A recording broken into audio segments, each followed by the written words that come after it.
আজকের 5ই জুন 2024 আমরা পৌঁছে গেছি উত্তরাঞ্চলের ক্যাপিটাল দেরাদুনে। আমরা দিল্লি থেকে নন্দা দেবী এক্সপ্রেস করে দেরাদুনে আসলাম। 5:45 সকাল, তখন আমাদের ট্রেন দেরাদুনে নামালো। এখন আমরা পল্টন বাজার দিয়ে যাচ্ছি, দেখি কোনো হোটেল পাই কিনা, যেহেতু আগে থেকে বুক করে আসিনি। তবে পল্টন বাজার থেকে সোজা গেলে ঘন্টাঘর আছে।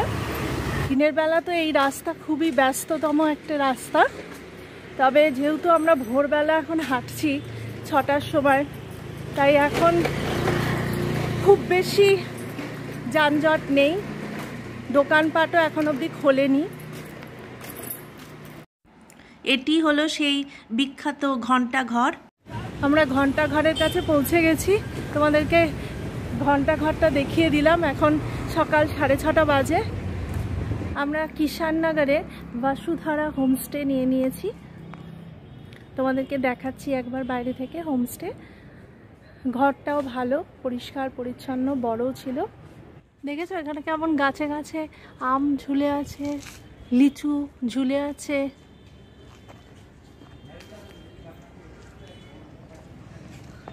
প্রায় প্রত্যেকটা বাড়িতেই এরকম দেখতে পাবে দেরাদুনে আসলে। একজনের বাড়িতে দেখলাম এই গাছটি, জিজ্ঞেস করাতে ওনারা বললেন এটি একটি বাদাম গাছ, আফ্রিকার বাদাম, এটির নাম আরু। এই সমস্ত প্রাকৃতিক সৌন্দর্য দেখতে দেখতে আমরা পৌঁছে গেলাম বসুধারা হোমস্টেতে। হোমস্টের নাম্বার স্ক্রিনে দেওয়া আছে। আমরা এই হোমস্টেতে এসি রুম নিয়েছি এবং আমাদের পার ডে রেন্ট পড়েছে 1200 টাকা করে। আর যদি তোমরা নন এসি রুম নিতে চাও তাহলে একটু কম পড়বে। আমরা দেরাদুনের ল্যান্সডাউন চক থেকে বাসে উঠে পড়েছি সহস্রধারা ওয়াটারফলস দেখতে যাব বলে। 30 টাকা করে বাসের টিকিট। এখন বাজে দুপুর 1টা। আমাদের বাস ছেড়ে দিয়েছে সহস্রধারা যাওয়ার জন্য। বাস আমাদের যেখানে নামালো সেখান থেকে সহস্রধারা 1 কিলোমিটার। 1 কিলোমিটার হাঁটা পথ, চড়াই পথ আছে, দেখতেই পাচ্ছ। আমি একটু হাঁপিয়ে গেছি। আমার ঠিক পেছনেই আছে Joyland amusement park, water park.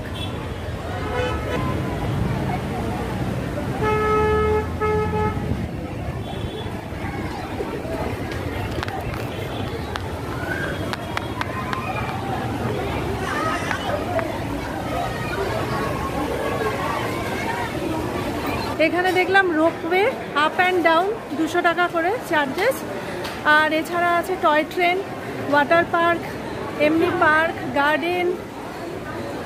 এছাড়া এখানে খাওয়ার দোকানের তো কোনো অভাব নেই, হোটেল, রেস্টুরেন্ট সব কিছুই পেয়ে যাবে তোমরা, এবং পাবলিক টয়লেটও আছে। এই ওয়াটার পার্কে নামার জন্য ড্রেস ভাড়া পাওয়া যায়, 50 টাকা করে নিচ্ছে। আমরা একটু দরদাম করলাম। এবার ঝর্ণার জলে নামবো। স্নান সেরে এসে তোমরা এখান থেকে টাওয়েলও ভাড়া নিয়ে নিতে পারো।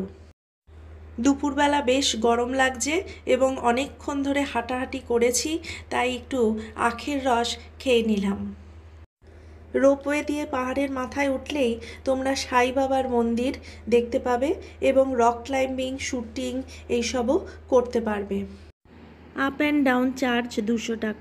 ওয়েট করছি রোপওয়ের জন্য, আসলেই উঠে বসবো। হ্যালো বন্ধুরা, আমরা রোপওয়েতে উঠে বসেছি। উপর দিয়ে চলছে রোপওয়ে, তোমাদেরকে দেখাচ্ছি নিচটা কেমন দেখতে লাগছে।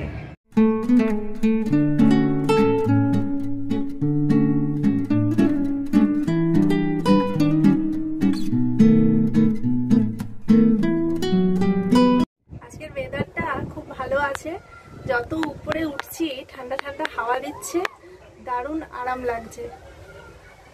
আর সিনিক বিউটি তো অপূর্ব। রোপওয়ে আমাদের এখানে এনে পৌঁছে দিল, তারপরে আবার রিটার্ন নিয়ে যাবে। দেখি কতক্ষণ সময় লাগে এখানে কাটাতে। পরিবেশ খুব সুন্দর, খুব মনোরম। এখানে চিলড্রেন্স পার্ক আছে। এখান থেকে পুরো নিচটা অসাধারণ লাগে।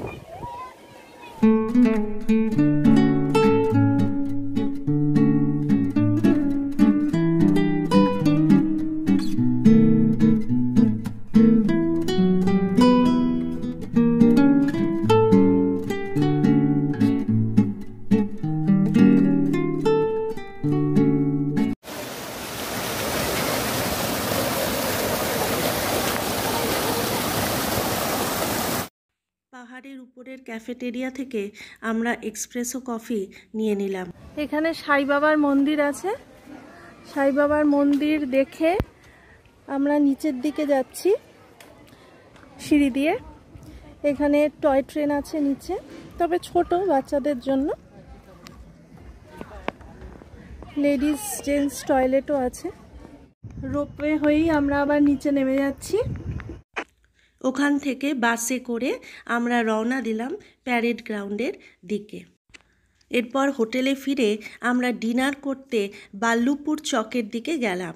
সেখানে কাটিহার রেস্টুরেন্টে আমরা ঢুকে পড়লাম। এখানে আমি নিয়ে নিলাম একটি কম্বো থালি, যেখানে ছিল চিকেন ফ্রাইড রাইস আর এগ চাউমিন, ওইদিকে chicken momo, chicken pakora, chicken keema pakora আর চিলি চিকেন। আর আমার হাজব্যান্ড নিয়ে নিয়েছিল আরেকটি থালি, যেখানে ছিল রাইস, রুটি, ডাল মাখানি আর পনির। এরপর আমরা আমাদের গেস্ট হাউসে ফেরত